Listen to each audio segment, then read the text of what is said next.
Lundi 23 décembre 2024, auditeurs internautes de la radio-télévision Fadris, bonjour, bonsoir, bienvenue à votre première sortie du bulletin d'information pour cette journée.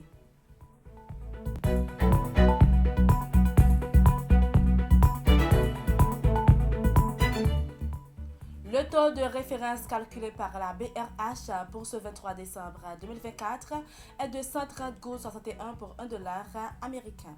Hier, dimanche 22 décembre 2024, dans un communiqué de presse, le gouvernement a annoncé qu'il engage plus d'1 milliard de gourdes pour soutenir la population en cette fin d'année.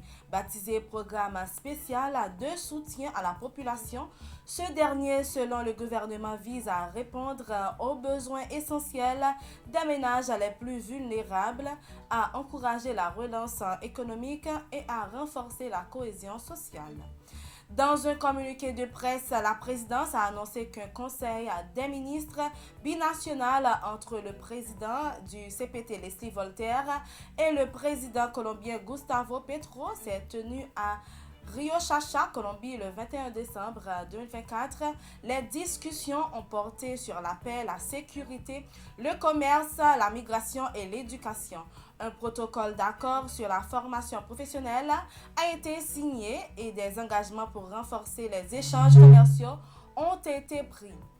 Un contingent des forces armées du Salvador sera déployé en Haïti. Cette décision a été approuvée le vendredi 20 décembre par 59 députés sur 60 par l'Assemblée législative, ratifiant une loi transitoire pour l'envoi d'une mission avec des avions entièrement équipés pour les évacuations médicales. Le président du CPT, Leslie Voltaire, a confirmé hier dimanche 22 décembre 2024 que d'ici la fin du mois, un contingent du 80 salvadorien accompagné de 3 hélicoptères ainsi que 600 policiers kenyans sera déployé sur le sol haïtien dans le cadre de la mission multinationale d'appui à la sécurité MMAS. L'arrivée du contingent guatémaltèque en Haïti prévu pour ce lundi a été reporté à une date ultérieure, soit au 25 décembre 2024, selon une source au sein de la mission multinationale d'appui à la sécurité. À l'échelle internationale,